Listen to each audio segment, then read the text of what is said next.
Good morning, friends. I welcome you all in CA Inter Cost and Management Accounting classes. This is our class number 6. I hope आपने पीछे की पांचों classes देख ली है. अगर नहीं देखी तो प्लीज एक बार उन्हें देख लीजिएगा. आज हम फ्रेंड्स डिस्कस करने जा रहे हैं इन्वेंट्री स्टॉक आउट और सेफ्टी स्टॉक का कंसेप्ट.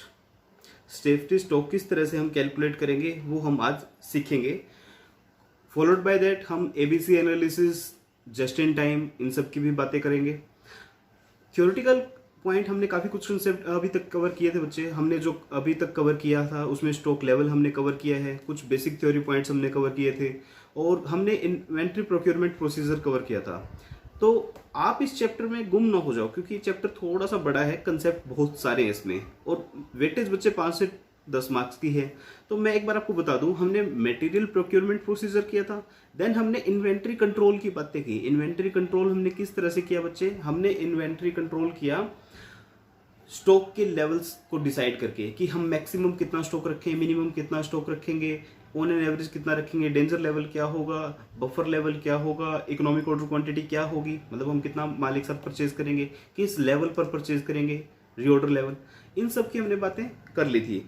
अब बच्चे हम बात करेंगे कि स्टॉक पे कंट्रोल एक तो स्टॉक लेवल्स के थ्रू रखा जा सकता है, एक हमारी पॉलिसीज के थ्रू भी हम स्टॉक पर कंट्रोल रख सकते हैं. वो पॉलिसीज क्या होती है? वो पॉलिसी होती है बच्चे, सेफ्टी स्टॉक हमें कितना रखना चाहिए, हमें क्या just in time approach use करनी चाहिए, क्या हमें एबीसी एनालिसिस यूज करनी चाहिए, क्या हमें और जो है वाइटल, एसेंशियल, डिजायरेबल, इस तरह की जो आपकी पॉलिसीज हैं वो क्या हमें वो फॉलो करनी चाहिए, और करनी चाहिए तो कैसे करनी चाहिए, वो सब हम आज अपने इस लेक्चर में सीखेंगे. और ये थ्योरेटिकल कंसेप्ट हैं बच्चे जो आपके हैं, एबीसी एनालिसिस है, जस्ट इन टाइम है. नॉर्मली एग्जाम में आपसे इन पॉइंट्स पर, इन कंसेप्ट्स पर 5 मार्क्स का एक थ्योरेटिकल क्वेश्चन पूछा जाता है. आप पीछे के आप सजेस्टेड आंसर रेफर कर सकते हैं, लेकिन फिर भी इनके कुछ प्रैक्टिकल क्वेश्चंस दिए हुए हैं, हम उन्हें अवॉइड नहीं कर सकते. हम अपनी सेफ्टी लेवल, हमें भी अपना सेफ्टी लेवल रखना है ना बच्चे.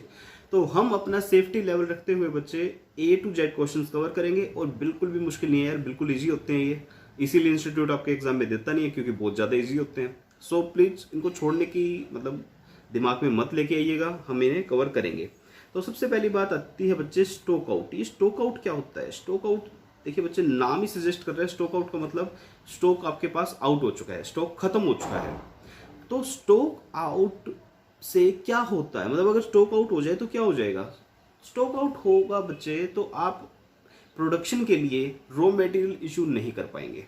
अगर प्रोडक्शन के लिए रॉ मटेरियल इशू नहीं होगा तो आपका प्रोडक्शन रुक जाएगा. दूसरी बात, अगर आपके पास प्रॉपर स्टॉक नहीं है, आपका स्टॉक आउट हो जाता है, तो हो सकता है आप किसी डिमांड को पूरा ना कर सको. डिमांड पूरा आप नहीं करेंगे तो क्या होगा बच्चे? आपको लॉस ऑफ प्रॉफिट होगा. लेकिन अपार्ट फ्रॉम मॉनेटरी लॉस, आपको नॉन मॉनेटरी लॉस भी होता है बच्चे. अब सपोज करो आपकी फैक्ट्री है, आपकी कंपनी है, कोई पर्सन आपके पास माल परचेज करने के लिए आपके पास आता है और आप कहते हो कि नहीं मेरे पास तो माल नहीं है. तो बच्चे ये एक रेपुटेशन लॉस भी है, एक गुडविल लॉस भी है और जिसे हम क्वांटिफाई कर ही नहीं सकते.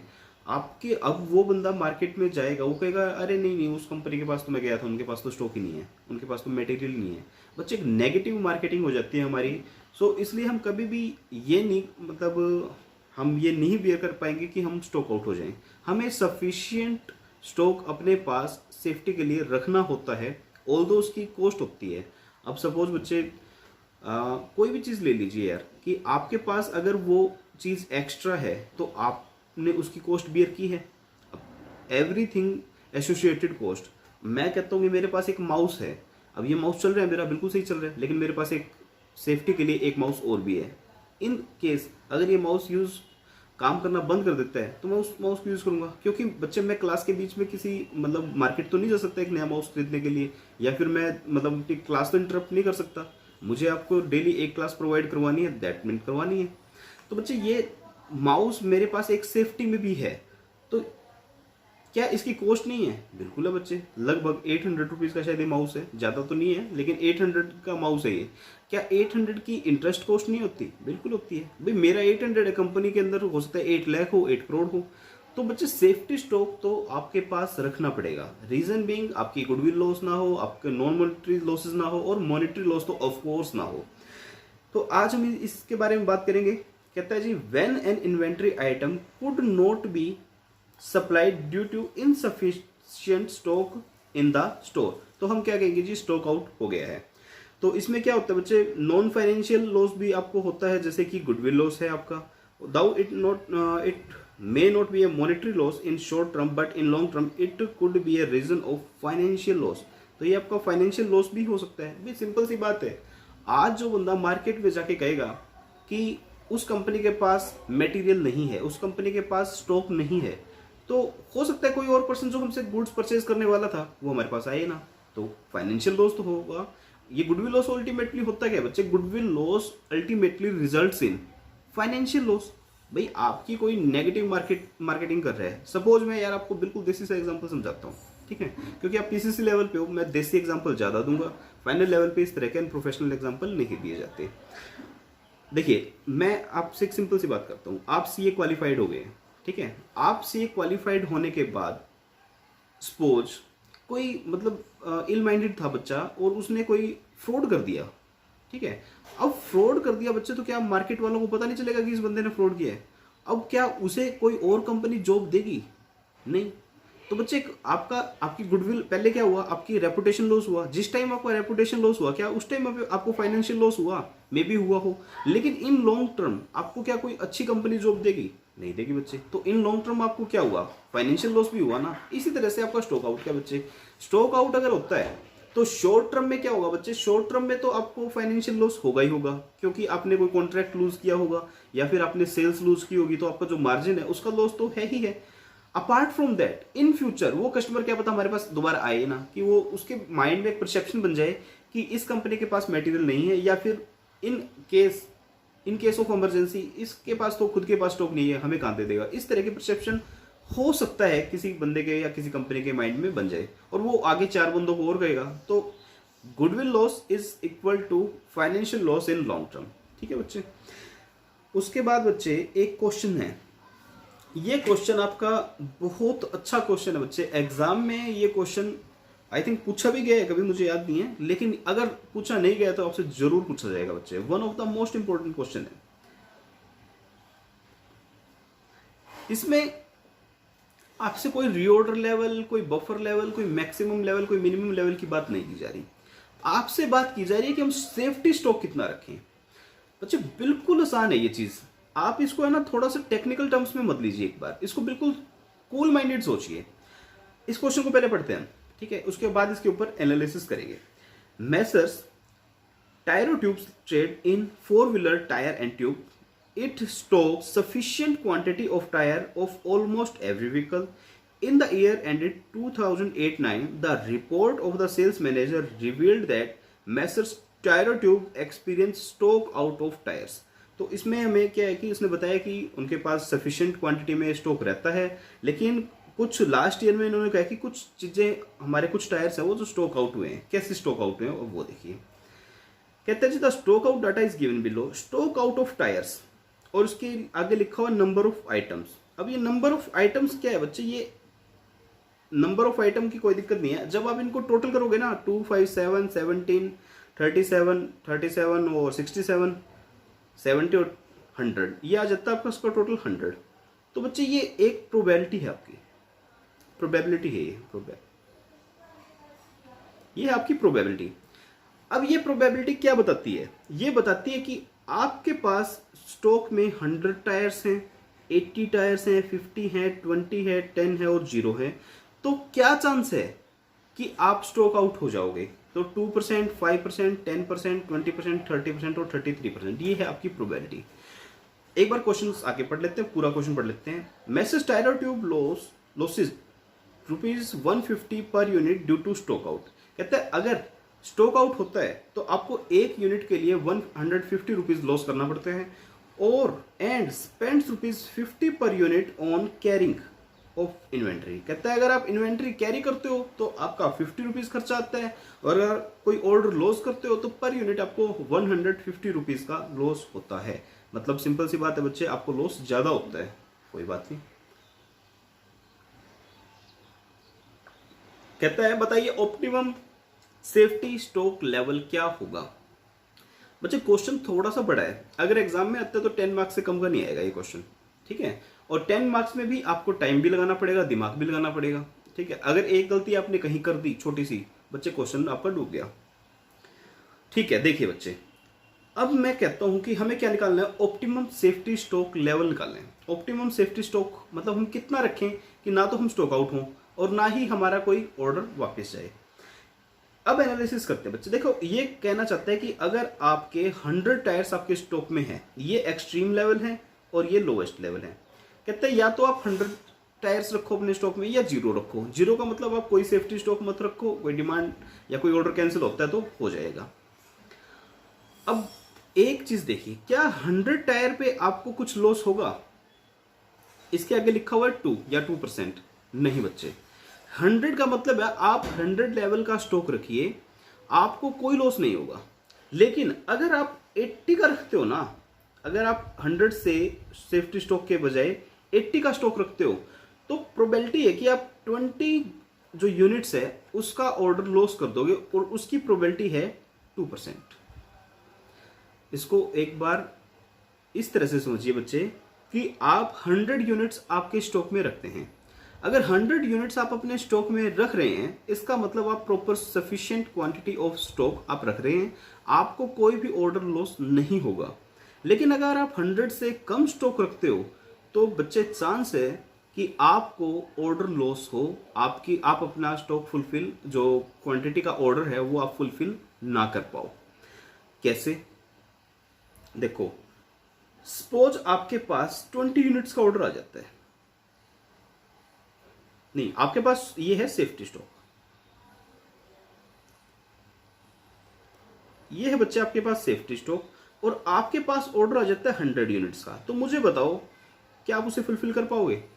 नहीं, आप उसे फुलफिल नहीं कर पाएंगे। आपके पास 20 यूनिट्स का ऑर्डर आया है और 20 यूनिट्स आपके पास सेफ्टी स्टॉक है, आपके पास 100 यूनिट्स का ऑर्डर आ जाता है, तो बच्चे क्या चांस है कि आप उस ऑर्डर को फुलफिल नहीं कर पाओगे? देखो सिंपल सी बात है यार, 20 यूनिट्स का आपके पास सेफ्टी स्टॉक है और 100 यूनिट्स का आपके पास ऑर्डर आया, तो इसका मतलब आप स्टॉक आउट कितना हो? 80। मैं वैसे लिख रहा हूं, बाकी नीचे क्वेश्चन पूरा सोल्व करके दिखाएंगे।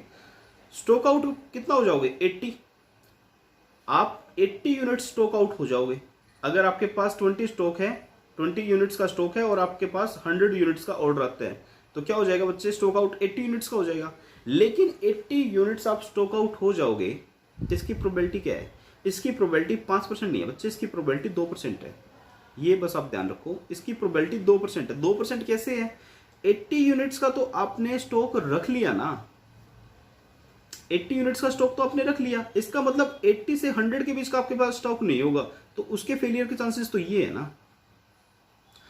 ये रटना नहीं है बच्चे, इसको समझ के करना है। आप इस क्वेश्चन को 15 से 20 मिनट एनालाइज करो। ऐसे क्वेश्चन मे भी आपको एग्जाम में मिल जाए। सपोज ये क्वेश्चन बुक में ना होता, एग्जाम में आ जाता तो गलती हो सकती थी बच्चे इसमें। ये क्वेश्चन एक नॉर्मल क्वेश्चन नहीं है, मैं इसीलिए इसके ऊपर टाइम लगा रहा हूँ। मैं हाफ एन आवर लगाऊंगा इसके ऊपर। किसके लिए? सिर्फ आपकी अंडरस्टैंडिंग के लिए। स्किप मत कीजिएगा बच्चे। देखो, एग्जाम में इस तरह का क्वेश्चन आ जाता है, 10 मार्क्स आपके लूज हो जाएंगे उसी टाइम। और 10 मार्क्स का मतलब 10% है आपके एग्जाम का, और बिल्कुल इजी सा चैप्टर है, एक बार समझ लो तो बच्चे इसका मतलब क्या है कि आपके पास 20 यूनिट्स का अगर सेफ्टी स्टॉक है तो आप लूज कर सकते हो 80 यूनिट्स तक का ऑर्डर। हाँ कर सकते हैं जी। कितने परसेंट चांस है? 2%। अब मैं कहता हूं अगर सपोज 100 यूनिट्स का ऑर्डर ना आए, 80 का आ जाए तो 80 का आ जाएगा, तो बच्चे आप कितना ऑर्डर लूज कर दोगे? 60 यूनिट्स का ऑर्डर लूज करोगे। इसी तरह से बच्चे आप 50 का ऑर्डर आ जाए तो आप कितनी यूनिट लूज करोगे? 30 यूनिट का ऑर्डर लूज करोगे। तो ये चीज है बच्चे, हमें ये डिसाइड करना होता है हम कितना सेफ्टी स्टॉक रखें कि हम ऑर्डर लूज ही ना करें। कहता है जी 100 रख लो। कहता है 100 रखोगे तो कॉस्ट ज्यादा आएगी, क्योंकि आपकी पर यूनिट कॉस्ट भी है 50 रुपीज। तो मैं कहता हूँ 0 रख लो। कहता है 0 रखने में भी लॉस है। मान लो 100 यूनिट का ऑर्डर आ जाता है तो 150 रुपये पर यूनिट लॉस हो जाएगा, वो भी लॉस है। कहते क्या करें फिर? कहता है ऑप्टिमम बताओ। वही तो पूछ रहा हूँ। कहता है ऑप्टिमम बताओ जहाँ पे लॉस भी कम हो, ऑर्डर भी फुलफिल आ जाए। कहता है 50 रख लो। कहता है ऐसे कैसे यार? कैलकुलेट करो, प्रोबेबिलिटी आपको दी हुई है, प्रोबेबिलिटी आपको दी हुई है ना, तो आप कैलकुलेट करो। ठीक है, नीचे आंसर मैं आंसर से आपको करवा देता हूँ। ठीक है, अपना टाइम थोड़ा सा सेव हो जाएगा। देखिए बच्चे, कहते हैं जी 100 यूनिट्स का हम सेफ्टी स्टॉक रख रहे हैं। पहली बात, 100 यूनिट्स का अगर आप सेफ्टी स्टॉक रख रहे हो तो क्या कोई चांस है कि आपका स्टॉक आउट हो जाएगा? नहीं, कोई चांस नहीं है। तो expected stock out cost probability ये है। स्टॉक आउट की प्रोबेबिलिटी क्या है बच्चे? 0 है। 0% चांस है कि आप स्टॉक आउट होंगे। आपके पास 100 यूनिट सेफ्टी स्टॉक है, आपको आउट ऑफ स्टॉक होना ही नहीं है, तो क्या आपकी कोई कॉस्ट होगी? बिल्कुल भी नहीं। लेकिन बच्चे 100 यूनिट्स को रखने के लिए आपको खर्चा करना पड़ेगा, और आपकी इन्वेंट्री कैरिंग कॉस्ट इसने बताई है कितनी है? 50 रुपीज़ पर यूनिट है। तो ठीक है जी, 50 पर यूनिट के हिसाब से 100 यूनिट्स पे कितना खर्चा होगा? 100 यूनिट्स आप स्टॉक में रख रहे हो, 50 पर यूनिट के हिसाब से आपको 5000 का एक्सपेंस हो जाएगा। हो जाएगा जी, अब क्या कर सकते हैं। अब दूसरी बात, अब मैं ये 80 की नहीं ले रहा, ठीक है, मैं बात कर रहा हूँ 0 की। हम 0 पे आ जाते हैं। सपोज आपके पास कोई स्टॉक नहीं है, आपके पास कोई सेफ्टी स्टॉक नहीं है, अब आपको कितना लॉस हो सकता है? अब तो दिक्कत आएगी। आपके पास कोई स्टॉक नहीं है बच्चे, बताओ कितना लॉस हो सकता है अब आपको? तो हम कहते हैं जी देखो, हमारे पास कोई स्टॉक नहीं है और 100 यूनिट्स का ऑर्डर आ जाता है हमारे पास, तो हम बच्चे लूज कर जाएंगे इसको? बिल्कुल करेंगे, नो डाउट करेंगे। तो हम 100 यूनिट का स्टॉक लूज कर जाएंगे, तो इसकी प्रोबेबिलिटी कितनी है? 2% है, दी हुई है भाई। हमारे पास कोई स्टॉक ही नहीं है और हमारे पास 100 यूनिट का स्टॉक आ जाता है, तो ये 2% चांस है कि हमारे पास 100 यूनिट्स का स्टॉक आ जाएगा, 100 यूनिट का ऑर्डर आ जाएगा। ये क्या है? स्टॉक आउट है। स्टॉक आउट का मतलब ऑर्डर आया, हमारे पास स्टॉक ही नहीं है। तो जी आपके पास कोई स्टॉक नहीं है और आपके पास 100 यूनिट्स का ऑर्डर आ जाता है, तो क्या चांस है इस बात के? 2% चांस है जी, ठीक है। तो 2% चांस है जी, कोई बात नहीं। उसके बाद कहते हैं अच्छा इसकी कॉस्ट क्या होगी बच्चे? कॉस्ट भी निकाल लेते हैं। 100 यूनिट्स का आपके पास ऑर्डर आया और 1 यूनिट अगर आप लॉस करते हो तो आपको कितना खर्चा बियर करना पड़ता है? 150 रुपीज। तो बच्चे हमारी कॉस्ट क्या है? 15,000 रुपीज। लेकिन 15,000 रुपीज नहीं, इसके ऊपर प्रोबेबिलिटी है। कितने परसेंट चांस है कि आपको 15,000 का लॉस हो जाएगा? 2% चांस है। तो मैंने 2% किया तो ये कितना आ गया बच्चे? 300 रुपीज। बात समझ में आई? हमने कहा हमारे पास कोई स्टॉक नहीं है, हमारे पास 100 यूनिट्स का ऑर्डर आ जाता है, तो हम फुलफिल नहीं कर पाएंगे। लेकिन इस बात की कितने चांस है कि हमारे पास 100 यूनिट्स का ऑर्डर आएगा? 2% चांस है बच्चे। तो 2% चांस है, तो ठीक है जी, 15,000 कॉस्ट का 2% आ जाता है हमारा कितना? 300 रुपीज। अब बात आती है कि हमारे पास स्टॉक तो 0 है, लेकिन 100 का नहीं आता। सपोज 80 यूनिट्स का आ जाता है, 80 यूनिट्स का स्टॉक आ जाता है, ऑर्डर आ जाता है हमारे पास, तो क्या हम कुछ फुलफिल कर पाएंगे? ना, कुछ नहीं कर पाएंगे। हमारे पास तो स्टॉक है ही नहीं, और 80 का आएगा तो 80 का लूज कर जाएंगे। तो कितने परसेंट चांस है कि 80 का स्टॉक, 80 का ऑर्डर हमारे पास आएगा? 5% चांस है। कहाँ दिया हुआ है? ये बुक में दिया हुआ बच्चे, 80 यूनिट्स का आपको ऑर्डर आएगा और आप नहीं फुलफिल कर पाओगे, इसके कितने परसेंट चांस है? 5% है। ठीक है जी, तो हम क्या करेंगे? 80 यूनिट्स का ऑर्डर हमारा चला गया, 150 रुपीज हमारा टोटल एक्सपेंस होता है एक यूनिट को लूज करने का। तो कितना हो गया? 12,000। अब 12,000 क्या पूरा? नहीं, 5%। 5% कितना हो जाएगा? 600 यूनिट्स। समझ में आ रहा है ना बच्चे? उसके बाद कहते हैं जी आपको 50 यूनिट्स का ऑर्डर रिसीव होता है और स्टॉक में कितना है? 0, नील बटा सन्नाटा। तो 50 यूनिट्स का ऑर्डर लूज कर जाएंगे। 50 यूनिट्स का अगर हम ऑर्डर लूज करेंगे तो 50 इंटू 150, हमें लॉस कितना होना चाहिए? 7,500। लेकिन प्रोबेबिलिटी कितनी? 10%। तो ये कितना आ जाएगा? 750। इसी तरह से बच्चे आपको ऑर्डर आता है 20 यूनिट्स का, तो आप 20 यूनिट्स का भी नहीं फुलफिल कर पाओगे। कितने परसेंट चांस है? 20% चांसेस हैं कि आपके 20 यूनिट्स का आपको ऑर्डर मिले। कितनी कॉस्ट आ जाएगी? 150 के हिसाब से 20 यूनिट्स का कितना आ जाएगा बच्चे? 3,000। लेकिन प्रोबेबिलिटी कितनी है? 20%। तो कितनी कॉस्ट? 600। चांस है ना बच्चे कि इतना चांस है। ठीक है। उसके बाद कहता है आपके पास 10 यूनिट का ऑर्डर आ गया और आपके पास सेफ्टी स्टॉक तो बच्चे है ही नहीं। तो ये क्या है बच्चे? ये अनएक्सपेक्टेड डिमांड है आपकी, कि अगर मान लो इस तरह से ऑर्डर आ जाता है, अनएक्सपेक्टेड डिमांड की बात कर रहे हैं, तो उसके लिए आपको लॉस हो रहा है। 10 यूनिट का ऑर्डर आया, आप वो भी फुलफिल नहीं कर पाए, कितना लॉस होगा? 150 के अकॉर्डिंग आपको 1500 का लॉस हो गया। लेकिन प्रोबेबिलिटी कितनी है? 30%। तो बच्चे आपको 450 का लॉस यहां हो जाएगा। अब ऊपर आ जाओ, एक बार चेक कर लो। और 0 का मतलब क्या हुआ बच्चे? 0 का मतलब आप स्टॉक आउट नहीं होगे। ठीक है, इसके चांसेस 33% है, तो इसका तो मेरे को यूज करना ही नहीं है। हमें यूज किसका करना है? इसका करना है। ठीक है, तो मैं एक बार नीचे से चलता हूँ, आपको इससे ज्यादा बेटर समझ में आएगा आई थिंक। ठीक है। तो बच्चे देखो 100, मेरे पास 0 यूनिट, आपके पास 100 यूनिट का क्या आ गया, ऑर्डर आ गया, तो क्या फुलफिल कर पाऊंगा, नहीं। कितने परसेंट चांस है, 2% है। कितनी कॉस्ट होती है पर यूनिट, 150 यूनिट्स, तो मेरी कॉस्ट कितनी आ जाएगी, 300। और इसी तरह से बाकी कॉस्ट हमने कैलकुलेट कर ली, ऊपर भी है, बार बार कैलकुलेशन करेंगे यार, समझ में आ जाएगा। अब कहते हैं जी देखो, अच्छा जब हमने 0 यूनिट का स्टॉक रखा तो क्या हमारी कोई कैरिंग कॉस्ट होगी, कैरिंग कॉस्ट होगी जो हम 50 रुपीज के कर रहे थे, 50 इंटू 0 तो 0। बच्चे हमने कोई यूनिट कैरी नहीं की तो क्या कैरी, कोई कैरी कॉस्ट होगी हमारी, बिल्कुल भी नहीं होगी बच्चे। फिर कहता है जी देखो ये लॉस तो हो जाएगा आपको, ये लॉस तो एक्सपेक्टेड है ना आपको, अभी आप स्टॉक आउट हो जाओगे तो आपको ये लॉस तो हो जाएगा, बिल्कुल होगा। तो बच्चे ये हमारा टोटल लॉस हो जाएगा। अगर हम 0 स्टॉक रखते हैं तो हमें 2700 का लॉस बियर करना पड़ सकता है as per expectation.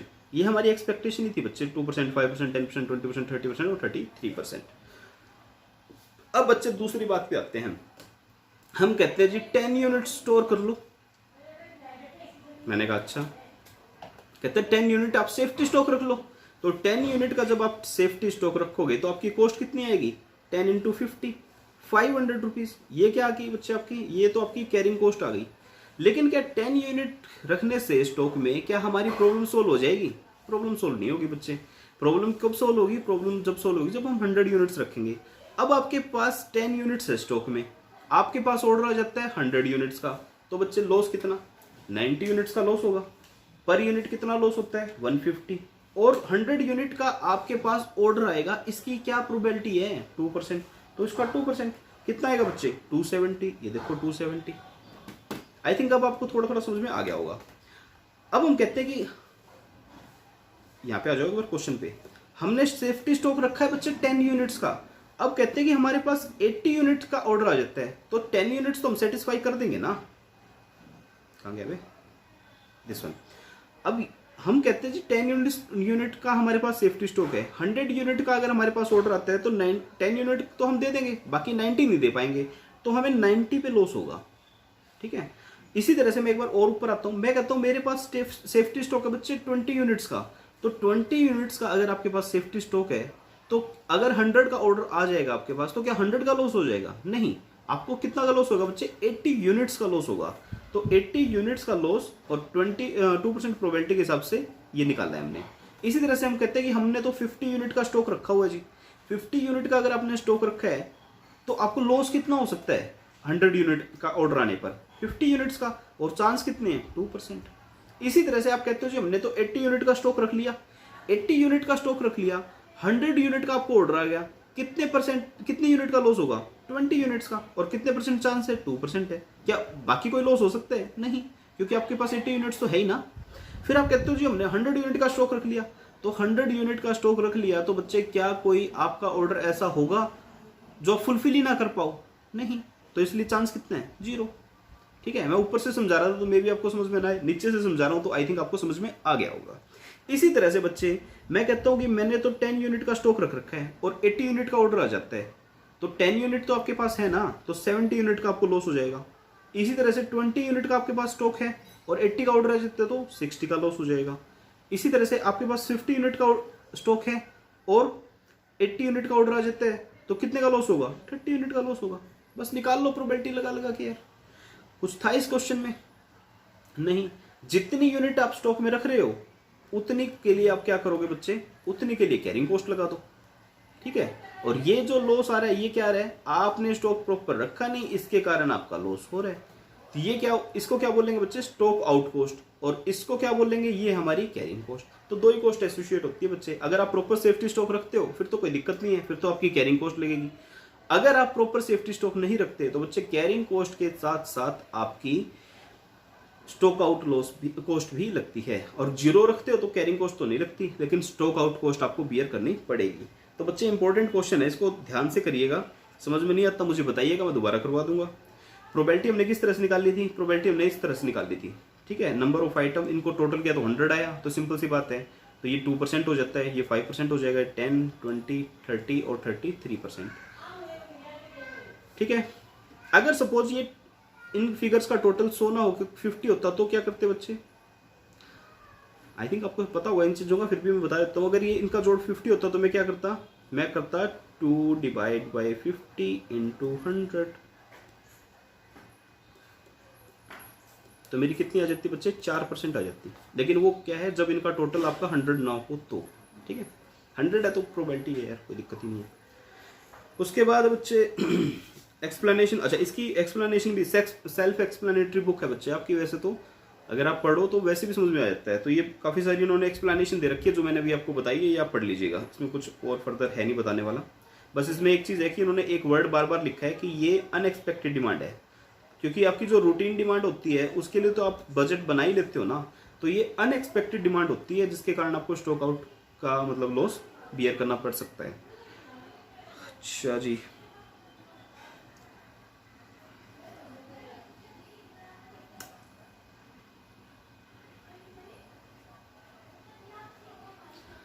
Next point आता है बच्चे हमारा just in time purchase, just in time inventory management. ये क्या होता है? जस्ट इन टाइम जो आपकी इन्वेंट्री मैनेजमेंट है वो आपको कहती है बच्चे कि माल तभी खरीदो जब उसकी ज़रूरत हो। ऐसा हो सकता है? हो सकता है, हो तो क्यों नहीं सकता। अगर हो नहीं सकता तो क्या ये कंसेप्ट होता ही नहीं, फिर तो हो सकता है बच्चे। तो ये क्या कहता है, ये होता है demand pull technique. Demand pull technique क्या हुआ बच्चे, आपके पास सबसे पहले ऑर्डर आएगा, ऑर्डर आएगा तो आप प्रोडक्शन करोगे, प्रोडक्शन के लिए आपको रॉ मटेरियल चाहिए, रॉ मटेरियल आप स्टोर को बोलेंगे रॉ मटेरियल चाहिए, स्टोर वाले परचेज वालों को बोलेंगे कि माल परचेज करके दो, और परचेज वाले क्या करेंगे, मार्केट से माल आपको परचेज करके देंगे। उसको बोलते हैं जस्ट इन टाइम अप्रोच। मतलब आपके पास पहले ऑर्डर आता है, फिर उसके अकॉर्डिंग आप माल परचेज करते हो। और एक टेक्निक क्या होती है बच्चे, आप पहले माल परचेज करते हो, प्रोडक्शन करते हो, उसके बाद उसको सेल करते हो। तो just in time inventory management आपको कहता है कि आप इन्वेंट्री तभी परचेज कीजिए जब उसकी आपको रिक्वायरमेंट हो। तो इससे क्या होगा, फायदा तो क्या होगा बच्चे, फायदा ये होगा कि एक तो आपकी इन्वेंट्री कॉस्ट है वो मिनिमम रहेगी, दूसरा स्टोरेज कॉस्ट आपकी मिनिमम रहेगी, ठीक है, तो आपकी प्रोडक्ट कॉस्ट भी अल्टीमेटली मिनिमम रहेगी। लेकिन लॉस भी हो सकता है। सपोज आपको जस्ट इन टाइम मतलब जैसे आपको रिक्वायरमेंट होती है, अगर आपको उसी टाइम प्रोडक्ट नहीं मिला या रॉ मटेरियल नहीं मिला तो क्या होगा, तो बच्चे आपको लॉस होगा। ठीक है, तो एक बार इसको पढ़ते हैं, फिर मैं आपको इसकी थोड़ी, चलिए बच्चे इसको just in time inventory management को एक बार रीड करते हैं। Just in time is a system of inventory management with an approach to have a zero inventories in store। कहते हैं इन्वेंट्रीज में जो आपका स्टॉक है उसमें आपने कोई इन्वेंट्री नहीं रखनी है। आप कब परचेज करेंगे, product produce goods only when it is required. आप गुड्स का तब प्रोडक्शन करेंगे जब इनकी रिक्वायरमेंट है, मतलब आपके पास कोई ऑर्डर है। तो बच्चे ये प्रोसेस क्या रहती है और इसे क्या बोलते हैं, डिमांड पुल। डिमांड पुल भी बोलते हैं इसको, सिस्टम ऑफ प्रोडक्शन। एग्जाम में क्वेश्चन आ जाते हैं बच्चे इसके लिए कि what is demand pull system of production.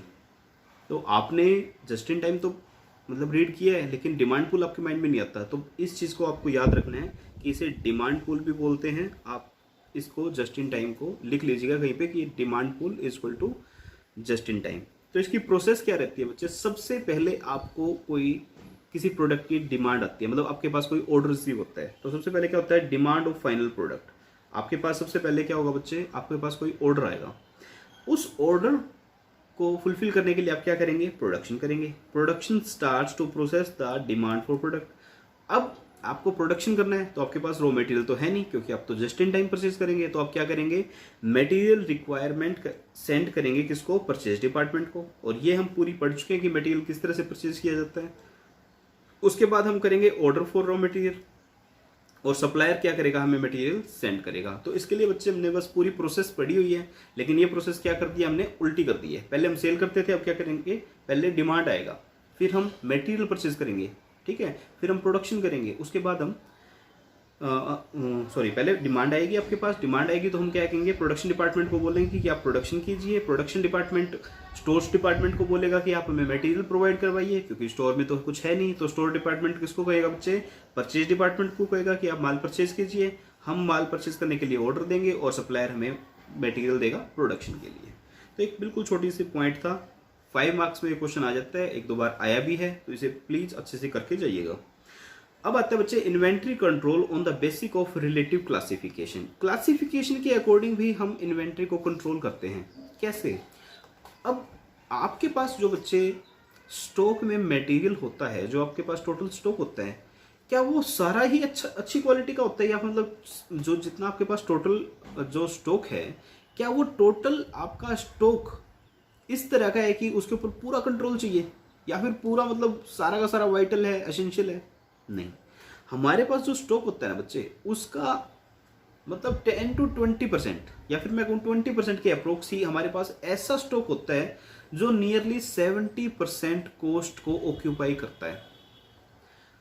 होता है कोई भी कंपनी हो, कोई भी इंडस्ट्री हो, कोई भी शॉप हो, कोई भी ट्रेडर हो, उसके पास इन्वेंट्री का कुछ पोर्शन ऐसा होता है जो कि बहुत ज़्यादा इंपॉर्टेंट होता है, और वो उस पोर्शन पे अगर ज़्यादा कंट्रोल्स लगाए तो बाकी पोर्शन पे वो कम कंट्रोल्स भी लगा सकता है। मैं आपको एक देसी एग्जांपल देता हूँ, ठीक है? देसी एग्जांपल जल्दी समझ में आता है। सपोज आपके पास 2 गोडाउन है बच्चे। एक गोडाउन में आपने कुछ माल रखा हुआ है, ठीक है? मैं गोडाउन बना दूं यहाँ पे। ये है हमारा गोडाउन नंबर ए और ये है गोडाउन नंबर बी। दोनों सेम साइज है बच्चे। इस गोडाउन नंबर ए में बच्चे आपने गोल्ड रखा हुआ है, ठीक है? आप कोई आपकी बहुत बड़ी गोल्ड की कंपनी है, आप कोई ऑर्नामेंट्स सेल करते हैं, तो आपने इसके अंदर गोल्ड का स्टॉक किया हुआ है, प्लस में आपने यहाँ पे सिल्वर भी रखी हुई है, ठीक है? और यहाँ पे जो गोडाउन बी है बच्चे, यहाँ पर आपका फर्नीचर पड़ा है। सपोज आप फर्नीचर का भी काम करते हो, आपके पास फर्नीचर पड़ा है। अब मैं अगर बात करूं तो ये जो गोल्ड और सिल्वर है, ये है आपके पास जो टोटल इन्वेंट्री है, ये सपोज 80 लाख का है और ये है 20 लाख का, ठीक है? ये आपका टोटल कितना है? 100 लाख का। 100 लाख में 80 लाख का आपके पास इस गोडाउन में है, 20 लाख का आपके पास इस गोडाउन में है, ठीक है?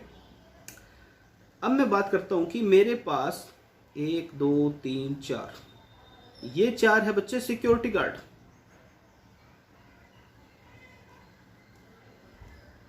ठीक है? ड्राइंग इतनी अच्छी नहीं है बच्चे, ड्राइंग पे मत जाना मेरी। हमारे पास है बच्चे 4 सिक्योरिटी गार्ड। क्या करें?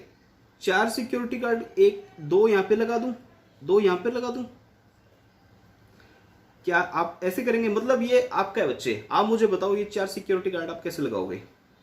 आप ये कहोगे कि देखो 2 यहाँ लगा देते हैं, 2 यहाँ लगा देते हैं। अगर आप ऐसा कहोगे, जब आपका खुद का पैसा होता है ना बच्चे, तो दिमाग मतलब दोगुनी स्पीड से चलता है। अगर आपका यही दोनों गोडाउन आपके हैं, तो आप क्या कहोगे? आप में से कुछ हो सकता है ये कह दे कि अरे भाई 80 लाख का माल यहाँ पड़ा है, चारों के चारों यहाँ लगाओ, लेकिन 20 लाख का यहाँ पे भी तो है बच्चे, इसकी भी तो चोरी होने का खतरा है, इसका भी तो कोई खतरा होगा। तो मे भी आपके दिमाग में ये आ सकता है कि देखो जी 3 गार्ड्स तो आप यहाँ लगाइए और 1 गार्ड आप यहाँ लगा दीजिए, क्योंकि यहाँ पे फर्नीचर है, ज़्यादा इतनी कॉस्टली आइटम भी नहीं है, तो 1 गार्ड बहुत है। यहाँ पर 3 गार्ड कम से कम चाहिए, क्योंकि हमारे पास गोल्ड और सिल्वर और nearly 80% of our inventory is stocked in godown A. तो आप में से 99% का या फिर 100% बच्चों का आंसर मे भी यही होगा कि हम 3 सिक्योरिटी गार्ड्स को यहाँ वो लगाएंगे, उसको उनकी ड्यूटी यहाँ पे लगा देंगे, और 1 सिक्योरिटी गार्ड की हम ड्यूटी यहाँ लगा देंगे। इस तरह से इन्वेंट्री कंट्रोल करने के लिए हम उन इन्वेंट्री पे, उस अमाउंट ऑफ इन्वेंट्री पे कंट्रोल्स ज़्यादा लगाएंगे जो वैल्यूएबल है हमारे लिए। अब जो कम वैल्यूएबल है उनके लिए हम कम इन्वेंट्री कंट्रोल लगा सकते हैं। अब इसी तरह से मैं कहूँ कि कुछ इन्वेंट्रीज हमारे लिए ऐसी होती है, अगर हमारे पास अवेलेबल नहीं है तो प्रोडक्शन रुक जाएगा। तो ऐसी इन्वेंट्रीज के स्टॉक के लिए बच्चे आपको प्रॉपर स्टॉक लेवल मेंटेन करना पड़ेगा, आपको सेफ्टी स्टॉक भी रखना पड़ेगा, डेंजर स्टॉक लेवल मेंटेन करना पड़ेगा, मिनिमम मैक्सिमम रीऑर्डर सारी तरह के आपको स्टॉक के लेवल्स मेंटेन करने पड़ेंगे। कोई ज़्यादा कॉस्टली आइटम है तो बच्चे, अगर आपने ज़्यादा कॉस्टली आइटम को ज़्यादा क्वांटिटी में परचेज कर लिया तो आपकी कॉस्ट बढ़ जाएगी, तो आपको इकोनॉमिक ऑर्डर क्वांटिटी में परचेज करना है। इसी तरह से बच्चे, कोई ऐसी आपकी आइटम है जो कि ना तो इम्पोर्टेंट है मतलब प्रोडक्शन के लिए, अगर वो अवेलेबल एक मौका ना भी हो हमारे पास, एक पॉइंट ऑफ टाइम पे अगर वो इन्वेंट्री आइटम अवेलेबल ना भी हो, तो भी मतलब डिस्टर्बेंस नहीं होगी, सिर्फ हो सकता है थोड़ा सा क्वालिटी का इशू आ जाए, तो उसके लिए हम रेलिवेंट कम कंट्रोल लगा सकते हैं। लेकिन एक ऐसी इन्वेंट्री आइटम जो कि अगर आपके पास अवेलेबल है ही नहीं तो प्रोडक्शन ही रुक जाएगा। तो क्या आप ऐसी इन्वेंट्री का स्टॉक कम रख सकते हो? नहीं बच्चे, ऐसी इन्वेंट्री का आपको स्टॉक रखना पड़ेगा। तो इन्वेंट्री कंट्रोल बच्चे हम उनके लिए ज़्यादा अप्लाई करेंगे जो कि हमारे लिए ज़्यादा नेसेसरी है, ज़्यादा एसेंशियल्स है, ठीक है, ज़्यादा वाइटल है। तो ये कुछ टेक्निक्स है बच्चे, जैसे ABC एनालिसिस है।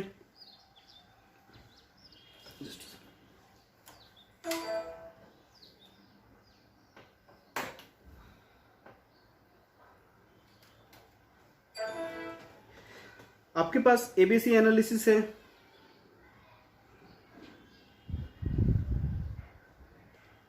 एक मिनट पेन सेलेक्ट कर लेता हूँ, मुझसे मैंने पेन हटा दिया था एक बार। ABC एनालिसिस, ABC एनालिसिस क्या कहती है? ABC एनालिसिस का कहना है कि देखिए, आपके पास जो टोटल स्टॉक होता है 100%, उसका 80% जो वैल्यू है, आपके पास जो 100% स्टॉक है, मतलब मैं कहता हूँ आपके पास अगर 100% 100 रुपीज़ का स्टॉक है, तो कहते हैं जी 80% वैल्यू का स्टॉक, मतलब 80 रुपीज़ का स्टॉक ओनली 10 to 20% में लाई करता है। समझ में नहीं आई? नीचे आ जाओ, कॉन्सेप्ट को साथ पढ़ते हुए चलते हैं। देखिए, इसका कहना यह है कि आपके पास ये है 100 रुपीज़ का स्टॉक। इसका कहना यह है कि आपका पास जो 80% स्टॉक है वैल्यू, उसकी क्वांटिटी 10 to 20% ही होती है, ठीक है। मतलब कहने का मतलब क्या कि बच्चे की आपकी जो स्टॉक में अगर मैं क्वांटिटी वाइज बात करूं तो ऐसा स्टॉक जिसकी वैल्यू 80% है उसकी क्वांटिटी 20% ही होती है। 20 कहने का मतलब है बच्चे थोड़ा बहुत अप डाउन हो सकता है कि ये 70-30 का हो, इस तरह से भी हो सकता है। ABC एनालिसिस का मानना यह है कि आप उन स्टॉक पे ज़्यादा कंट्रोल्स लगाइए जो कि ज़्यादा वैल्यूएबल हैं, जिनकी क्वांटिटी कम है लेकिन जिनकी वैल्यू ज़्यादा है, तो आप उनके ऊपर ज़्यादा कंट्रोल लगाइए, ऑब्वियस है। तो ABC एनालिसिस का मतलब क्या है बच्चे कि the system exercises discriminating control over different item of inventory on the basis of investment involved। ये वर्ड सही है बच्चे। कहने का मतलब क्या है कि आपने कितनी इन्वेंट्री में, किस टाइप की इन्वेंट्री में, किस कैटेगरी की इन्वेंट्री में कितनी इन्वेस्टमेंट की है, आपके उसके अकॉर्डिंग कंट्रोल कीजिए। ABC एनालिसिस जैसे कि नाम से पता चल रहा है कि ABC, ये बच्चे एक बहुत प्रैक्टिकल कंसेप्ट है, आप अपनी रियल लाइफ में भी लगा सकते हो। आप 80% टाइम उन चीज़ों को दो, आप 80% टाइम फिलहाल किसको दे रहे हो बच्चे? जो आपकी 20% इंपॉर्टेंस है, मोबाइल आपके लिए 20% भी इंपॉर्टेंट नहीं है, आप उसको 80% अपना टाइम दे देते हो। आपको चाहिए क्या? आप उस चीज़ को अपना 80% टाइम दो जो कि आपके लिए 80% इंपॉर्टेंस है, आपकी लाइफ में इतनी इंपॉर्टेंस है उसकी, ठीक है। तो बच्चे ये एक रियल लाइफ कंसेप्ट है, आप कहीं भी इसको अप्लाई कर सकते हैं, नॉट ओनली स्टॉक। आप अपने सिलेबस डिसाइड करते हो यार, आप सिलेबस जब डिसाइड करते हो तो आप देखना 40% आपका सिलेबस ऐसा होगा जिसकी वेटेज आपके एग्जाम में 60 to 70% होती है, तो आप पहले उसको कवर करो ना।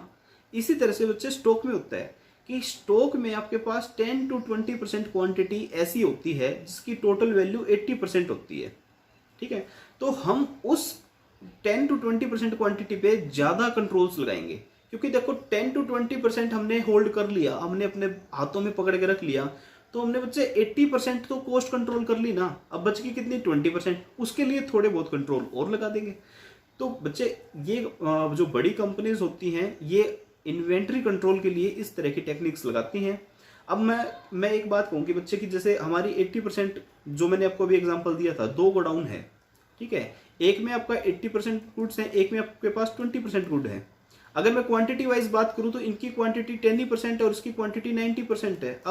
अब आप क्या करोगे? क्या इसके ऊपर कंट्रोल लगा दोगे? नहीं, आप तो कहोगे कि 90% तो मेरा माल यहाँ पड़ा है, लेकिन बच्चे 90% क्वांटिटी तो वहाँ पड़ी है, लेकिन 90% की वैल्यू कितनी है? 20% ही तो है ना भाई। आपका जो 90% माल है उसकी वैल्यू तो है 20 लाख, और जो आपका 10% माल है उसकी वैल्यू है 80 लाख रुपीज़।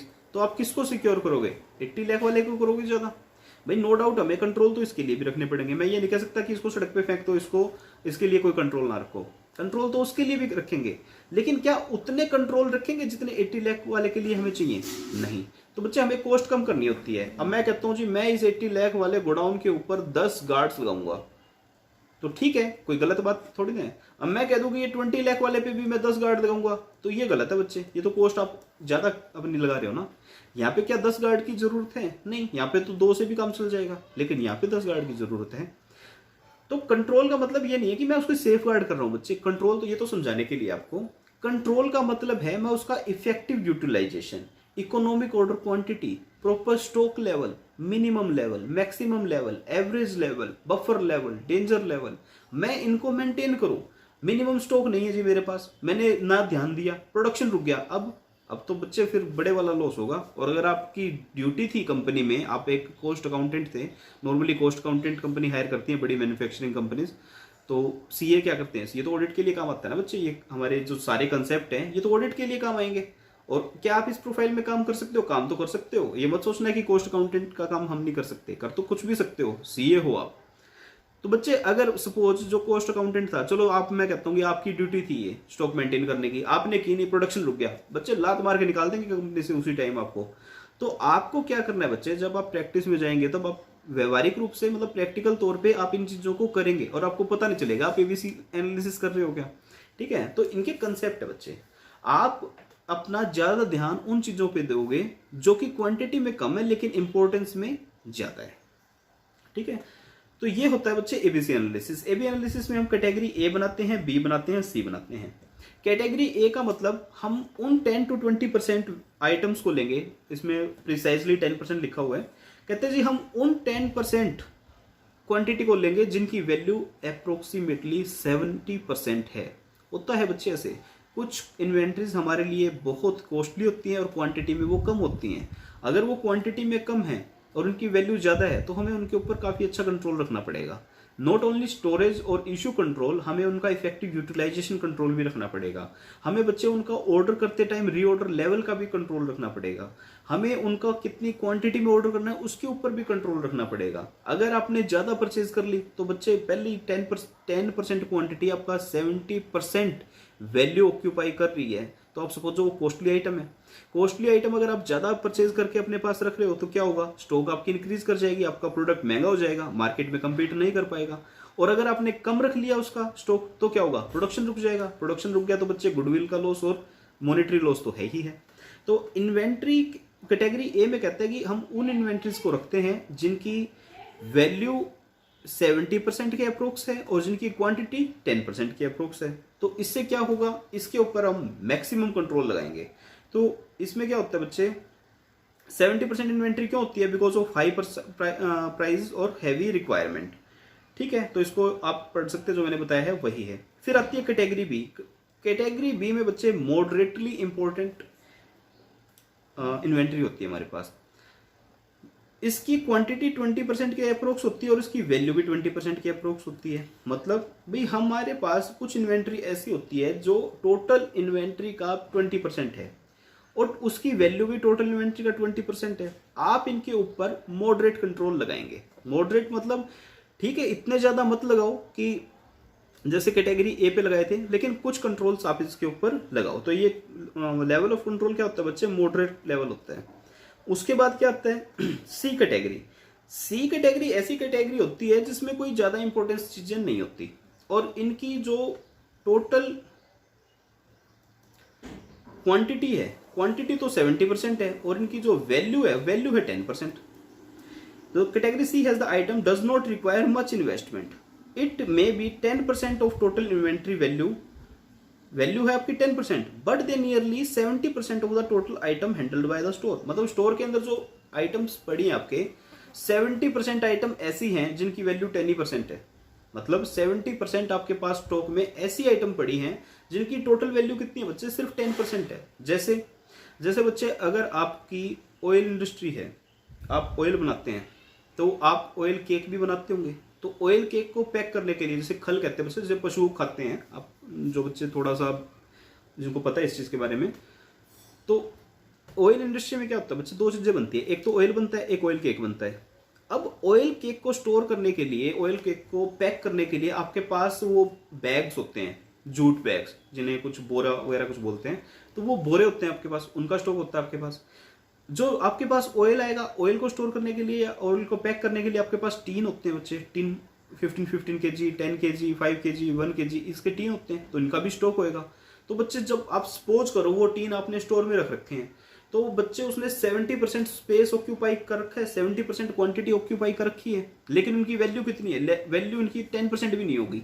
तो बच्चे ऐसे ऐसे जो स्टॉक है हमारे पास, क्या हम उनके ऊपर ज़्यादा कंट्रोल रखेंगे?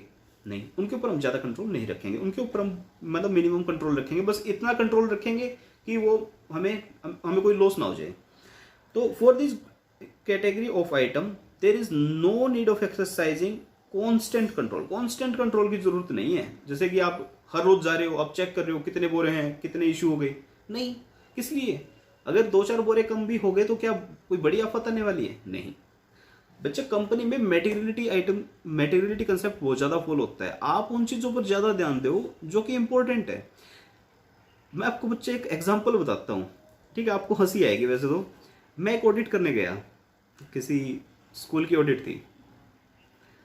तो वहाँ पे बच्चे क्या हुआ, एक मतलब स्टोर कीपर कह लो, चाहे उन्हें, चाहे स्टोर मैनेजर बोल दो, चाहे क्लर्क बोल दो, वो एक पर्सन था वहाँ पे। वो क्या करता था बच्चे, अगर आपने मतलब किसी एम्प्लॉय ने, जब जैसे चाय वगैरह मिलती है स्कूल्स वगैरह में स्टाफ को, तो वो क्या करता था, वो बिस्किट तक काउंट कर लेता था। मेरे को बड़ी हंसी आती है यार उसकी मतलब बातों में। बताते थे वहाँ के, कहते हैं जी ये जैसे नमकीन वगैरह और बिस्किट वगैरह स्टोर से लेते हैं ना, तो ये उनको भी काउंट करके रखते हैं। जैसे एक पैकेट में 20 बिस्किट हैं, अगर किसी स्टाफ मेंबर ने 5 ले लिए तो वो उसको काउंट कर लेगा कि उस मेंबर ने 5 बिस्किट ले लिए। और बड़ी बड़ी आइटम की तरफ बच्चे किसी का ध्यान ही नहीं था। जो बड़ी आइटम थी स्टोर की, जैसे स्कूल्स की अगर मैं बात करूँ, स्कूल में बड़ी आइटम क्या होती है? स्कूल में बड़ी आइटम बच्चे इन्वेंट्री होती है, डीजल पेट्रोल का कंजप्शन होता है, इलेक्ट्रिसिटी का कंजप्शन होता है, ठीक है? तो एफिशिएंसी आपको किन में आनी चाहिए? एफिशिएंसी आपको इन चीज़ों में आनी चाहिए, डीजल पेट्रोल के एक्सपेंसेस में आनी चाहिए, इन्वेंट्री का कोई मिसयूज ना हो रहा, क्योंकि इन्वेंट्री स्कूल्स में मेजर होती है, ठीक है? तो क्या बिस्किट काउंट करने से आपकी कॉस्ट कंट्रोल हो जाएगी? नहीं यार, ये मटेरियल नहीं है। तो वो बंदा कॉमर्स बैकग्राउंड से ही नहीं था एक्चुअल में। तो खैर ये हमारा पार्ट नहीं था, बट इस तरह की बातें होती है यार। देखो, स्टॉक है तो चलो, बिस्किट का भी स्टॉक ही है। अब 20 के एक जो पैकेट आता है वो कितने का आता है? 10 रुपीज़, 20 रुपीज़ का आता होगा। आप उसके ऊपर कंट्रोल रख रहे हो, आप उसकी नोटिंग कर रहे हो। अरे यार, उन चीज़ों पे जाओ ना। जो डीजल पेट्रोल है आपका, 90% कंजप्शन जो होता है आपका, जो कॉस्ट है वो उस चीज़ की आती है, ठीक है, स्टोर्स की। आप उसके स्टॉक पे प्रॉपर कंट्रोल रखो, आप इलेक्ट्रिसिटी के कंजप्शन पे प्रॉपर कंट्रोल रखो। आप जो इन्वेंट्री आइटम्स हैं, जो आपकी स्टेशनरी आइटम्स हैं, पेन है और कॉपीज हैं, रजिस्टर हैं, मार्कर हैं, डस्टर हैं, इन चीज़ों के ऊपर कंट्रोल रखो तो बनता है। क्योंकि यार इन चीज़ों में मतलब बहुत ज़्यादा होता है कि डेली के डेली मार्कर आपके गायब हो रहे हैं, डेली के डेली आपके जो डस्टर्स हैं वो गायब हो रहे हैं। इन चीज़ों पर कंट्रोल रखो तो मे बी एक समझ में आती है बात। बिस्किट को कौन काउंट करता है यार, ठीक है? तो बच्चे ऐसा होता है भाई, जिनको नहीं पता होता तो ऐसे ही होएगा। तो आपको सी में क्या करना है, सी कैटेगरी में उन आइटम को रखना है जिनकी आपको कांस्टेंट कंट्रोल की जरूरत नहीं है। अब मैं मान लो, चलो वो बिस्किट का मेरे पास सपोज 100 पैकेट ऑफ बिस्किट है। अब मैं डेली जाके चेक करूंगा यार कि 100 है, कितने कम हो गए, कितने कम हो गए? नहीं, मैं एक पीरियड मान लो 7 डेज 15 डेज में एक बार चेक करूंगा कि 100 पैकेट आए थे जी, अब कितने हैं, कहाँ पे यूज हुआ। मैंने एक बार जाके स्टॉक रजिस्टर चेक कर लिया। क्या मैं बिस्किट काउंट करने बैठूं, मैं जाके स्टॉक मिलाने लग जाऊं, इसने इतने बिस्किट खाए, इसने इतने बिस्किट खाए, इतना स्टॉक होना चाहिए? नहीं ना यार, तो गलत है। तो आपको कंट्रोल कहाँ करने चाहिए बच्चे? आपको कंट्रोल वहां करने चाहिए जहां पे आपकी वैल्यू है। तो 70% वैल्यू कहाँ है आपकी? 10% इन्वेंट्री आइटम में। तो अगर मैं मान लो इस स्कूल में जाके अगर मैं एबीसी एनालिसिस लगाऊं, या बच्चे आप मान लो इस स्कूल में जाके आप इनको एडवाइस करो, तो आप कैसे एडवाइस करेंगे? आप कहेंगे कि देखिए सर, आप अपनी कॉस्ट बताइए टोटल कितनी है, ठीक है? आप उनसे कॉस्ट मंगवाएंगे। आप देखेंगे कि जो आपकी टोटल कॉस्ट होती है, मैं एम्प्लॉयज कॉस्ट को एक बार छोड़ रहा हूँ, तो एम्प्लॉयज, क्योंकि देखो स्कूल्स में जो सर्विस ऑर्गेनाइजेशन है वहाँ पे सैलरी का एक मेजर पार्ट होता है, तो एक बार सैलरी को छोड़ देते हैं।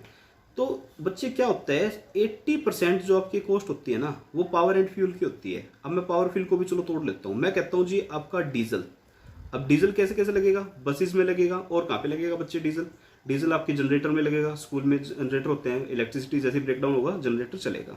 तो आपके डीजल की जो एक्सपेंस रहते हैं, नियरली 40% एक्सपेंस रहते हैं बच्चे, टोटल एक्सपेंसेस का।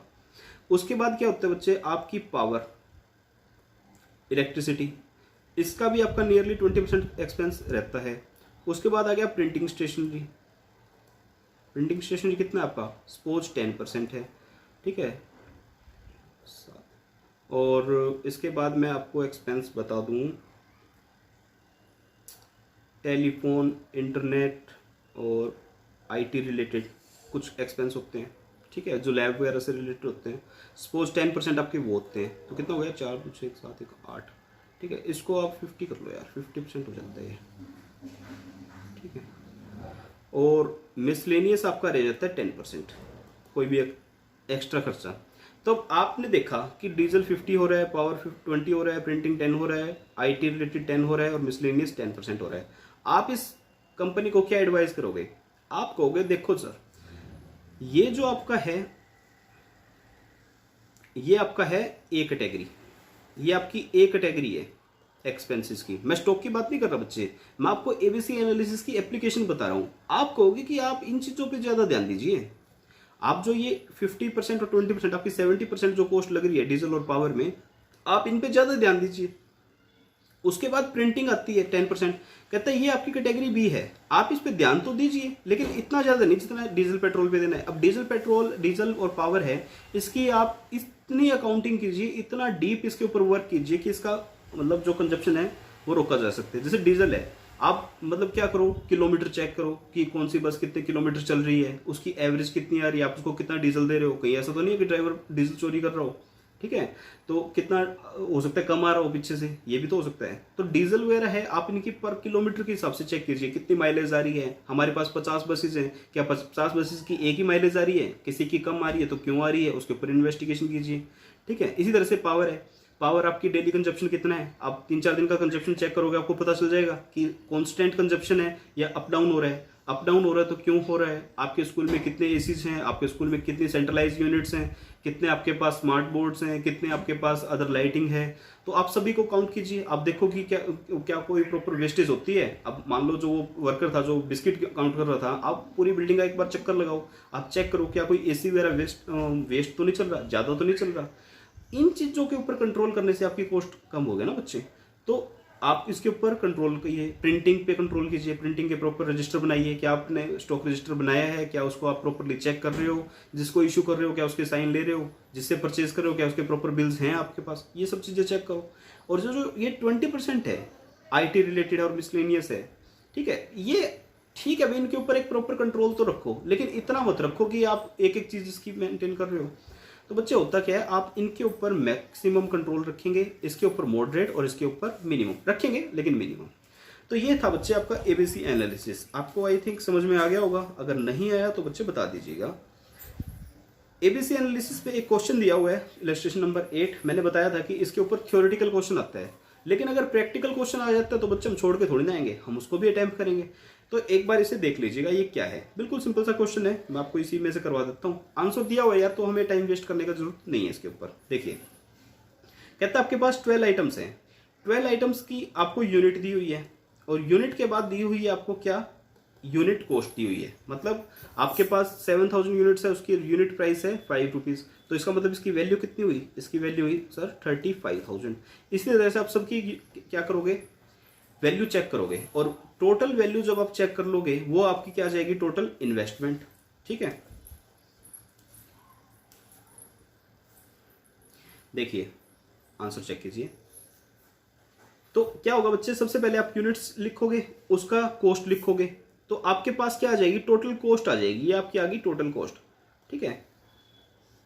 उसके बाद परसेंटेज निकाल लो। परसेंटेज निकालनी आती है, कैसे निकालेंगे, जैसे इसकी परसेंटेज निकालनी है, कैसे निकाल लोगे, 35,000 डिवाइड बाय टोटल कॉस्ट कितनी है हमारे पास, इन्वेंट्री कितनी है 355,770, 355,770 इंटू 100, ये कितनी आ जाएगी बच्चे 9.8378।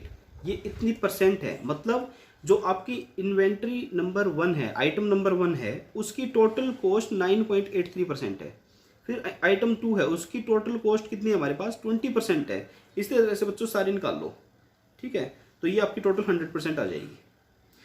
अब ये कहते हैं कि आप चेक करो कि ये जो यूनिट्स है, ये तो क्या आ गया, वैल्यू आ गया, ये तो वैल्यू चेक कर लिया आपने। अब आप क्या चेक करो, अब आप चेक करो कि क्वांटिटी कितनी है। तो हमने कहा जी 7000 यूनिट्स, 20,000 यूनिट्स, 1500, 600 ये हमारे पास दी हुई है। तो ये 7000 जो यूनिट्स है ये टोटल यूनिट्स का कितने परसेंट है? टोटल यूनिट्स हमारी कितनी है बच्चे? टोटल यूनिट्स है 2,19,000। तो ये कहता है जी हमारा ये टोटल यूनिट्स का 3.1963% है। ठीक है, इसी तरह से हमने इन सब की परसेंटेज निकाल ली। अब आप क्या करो बच्चे, जो ये वैल्यू दे रखी है ना, आपको टोटल वैल्यू दे रखी है, इसको असेंडिंग ऑर्डर में, मतलब जो सबसे ज्यादा इंपॉर्टेंट है, सबसे ज्यादा आपकी वैल्यू जिसके अंदर लाई करती है, आप उनको अलग निकाल लो, उनको रैंकिंग दो। सबसे ज्यादा वैल्यू लाई करती है बच्चे आपकी 22% ये वाली, तो इसको हमने रैंकिंग दी 1। इसका मतलब क्या है, हम कहते हैं जी आपकी जो आइटम नंबर 11 है, 11 है, वो सबसे ज़्यादा इंपॉर्टेंट है क्योंकि वो 22% हमारे टोटल स्टॉक की वैल्यू उसमें लाई करती है। फिर आइटम नंबर जो 2 है वो हमारे लिए ज़्यादा इंपॉर्टेंट है। क्यों ज़्यादा इंपॉर्टेंट है बच्चे? कहाँ गया अभी क्वेश्चन? आइटम नंबर 2 में हमारा 20% लाई करता है, तो ठीक है हमने ये लिख लिया। इसी तरह से बच्चे सभी की सभी रैंकिंग देके सभी की आप आइटम लिखते जाओ।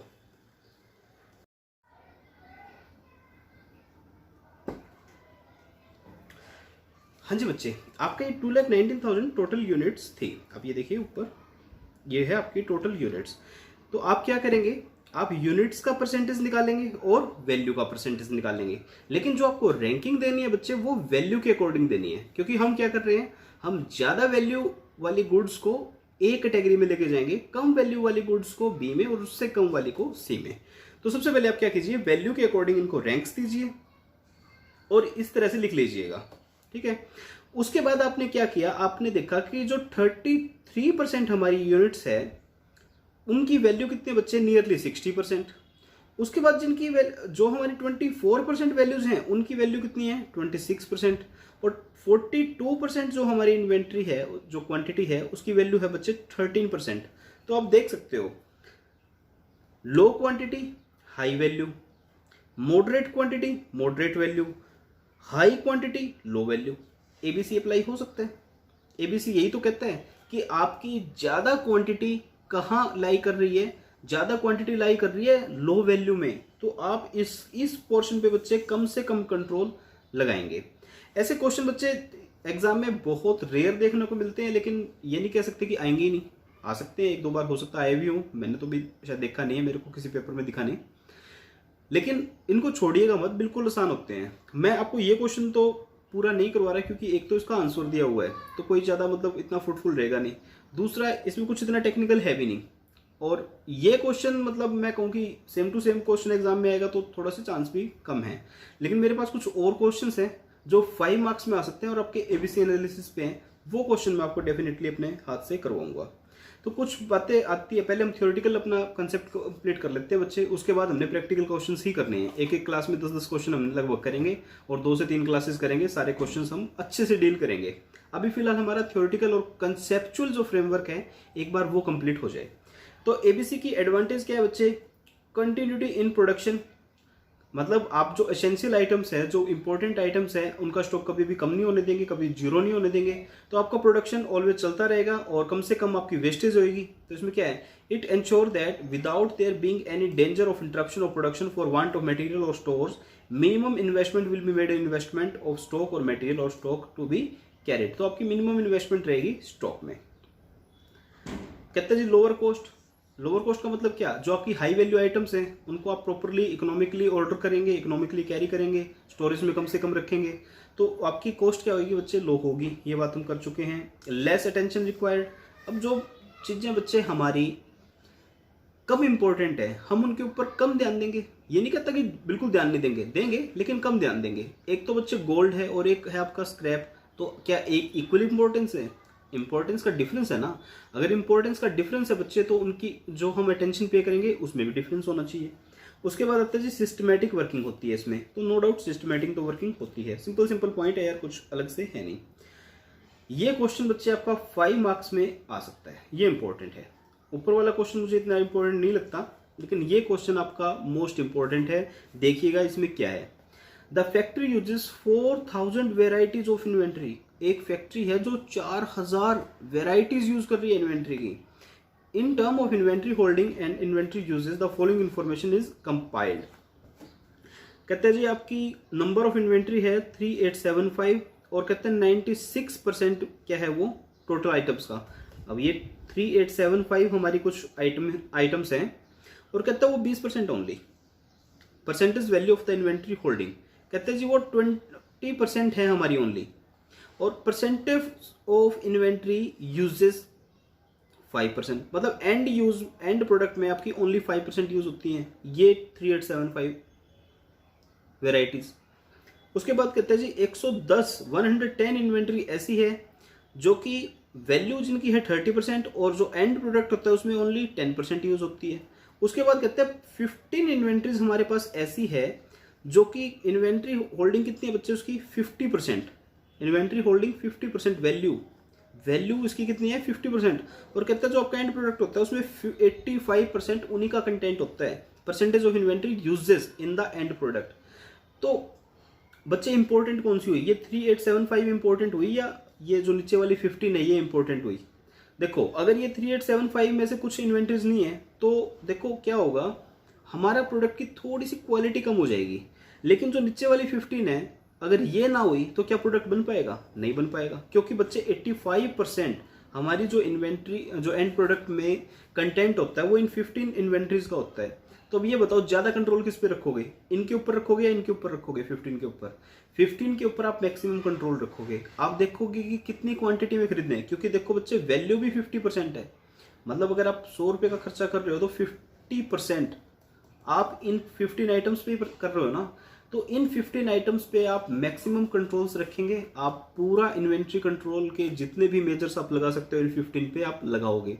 रीजन बीइंग अगर स्टॉक आउट हो गया तो रिस्क है, अगर आपने ज़्यादा खरीद लिया तो उसका भी रिस्क है क्योंकि आपकी स्टोरेज कॉस्ट बढ़ जाएगी। आपने कम खरीद लिया तो स्टॉक आउट हो जाएगा, ज़्यादा खरीद लिया तो आपकी कॉस्ट बढ़ जाएगी। तो ऑप्टिमम लेवल, वेस्टेज ना हो हमारी, ठीक है, ऑब्सोल्यूटनेस का कोई खतरा ना हो। तो बच्चे इन सबको ध्यान में रखते हुए आप इनके ऊपर मैक्सिमम कंट्रोल लगाओगे। ये 110 आइटम है, इनकी वैल्यू कितनी है बच्चे 30% है और हमारे एंड प्रोडक्ट में 10% का ये भी कंट्रीब्यूशन करती है। तो ये 110 भी मॉडरेटली हमारे लिए इंपॉर्टेंट है। ये हमारी कैटेगरी ए बनेगी, ये बी बनेगी और ये सी बनेगी। ठीक है, आई होप आपको समझ में आ गया होगा। इसमें आपको थ्योरेटिकली आपको एक्सप्लेन करना है ये सब बातों को जो मैंने अभी आपको बताई है। एक बार पढ़ लेते हैं। Classification of the item of inventory as per ABC analysis. इसने एबीसी एनालिसिस से ही मांगा था। कहता है जी 15 number of variety of inventory item should be classified as A category. इनको तो आप ए कैटेगरी में डालो। क्यों डालो? आइटम तो 0.375 ही है, लेकिन नहीं, एंड प्रोडक्ट में 85% कंट्रीब्यूट करती है, आपकी टोटल वैल्यू का 50% है। तो आप इसको किस में डालोगे? ए कैटेगरी में। क्यों? कहता है जी 50% of total use of inventory holding और हाईएस्ट इन कंजप्शन अबाउट 85%। इसी तरह से बच्चे आप उन दो बाकी प्रोडक्ट्स की भी एक्सप्लेनेशन देंगे। 110 नंबर है लेकिन मॉडरेट इन्वेस्टमेंट अबाउट 30% और कंजप्शन कितनी है 10%। और इसी तरह से 3875 का क्या है बच्चे, आपकी क्वांटिटी कितनी है 96% और वैल्यू कितनी 20% और एंड प्रोडक्ट में यूज कितना 5%। तो बच्चे ये हो जाता है हमारा ABC कंसेप्ट कंप्लीट। बहुत बहुत बहुत बहुत इंपॉर्टेंट है बच्चे ABC आपका। 5 मार्क्स में क्वेश्चन फ्रिक्वेंटली पूछा जाता है। थ्योरेटिकल क्वेश्चन आते हैं आपके 4 क्वेश्चन आते हैं। 4 क्वेश्चन में से एक क्वेश्चन नॉर्मली आपका मटेरियल कॉस्टिंग का होता है और बच्चे ABC analysis, just in time और एक और फेवरेट क्वेश्चन एग्जामिनर का cost reduction and cost control में डिफरेंस, बिन कार्ड और स्टोर लेजर में डिफरेंस। ये कुछ स्टैंडर्ड क्वेश्चन है बच्चे जो बार बार फ्रिक्वेंटली आपसे पूछे गए हैं। तो आप ABC एनालिसिस को अच्छे से तैयार कर लीजिएगा। 10 नंबर का बच्चे क्वेश्चन नहीं आता है थ्योरी में। थ्योरी में आपका 5 मार्क्स का क्वेश्चन आता है।